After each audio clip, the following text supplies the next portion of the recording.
বলেন তাই? বুদ্ধি যদি একেবারে দ্বিতীয় ভাগ করতে সারা 6 মাস ধরে নাকাল। রেগে মেগে বলেন, বাঁদর নান্দিনু তোর মাকাল। নামটা শুনে ভাবলে প্রথম বাঁকিয়ে যুগল গুরু। তারপর সে বাড়ি এসে নৃত্য করলে শুরু।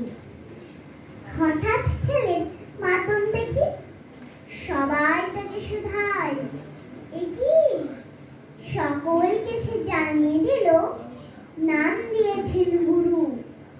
নতুন নামের উৎসাহে তার বক্ষ দুরু দুরু।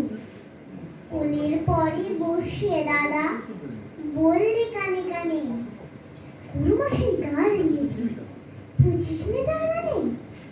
রাখাল বলে, কখনো না, মা যে আমায় বলেন শোনা। সেটা তো গাল নয়, সে কথা পাড়া সবাই জানে। আচ্ছা তোমায় দেখিয়ে দেব, চলো তো ওইখানে।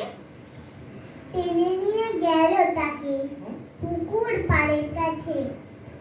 বেড়ার পরে লতাল জেঠা মাকাল ফলে আছে। বললে, দাদা সত্যি বলো, শোনার চেয়ে মন্দ হলো? তুমি শেষে বলতে কি চাও? গাল ফেলেছে গাছে? মাকাল আমি বলে রাখাল দু হাত তুলে নাচে। দোয়াত কলম নিয়ে ছোটে, খেলতে নাহি চাই। লেখাপড়ায় মন দেখে মা অবাক হয়ে যায়।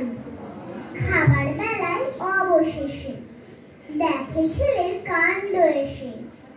মেঝের পরে ঝুঁকে পড়ে খাতার পাতাটায় লাইন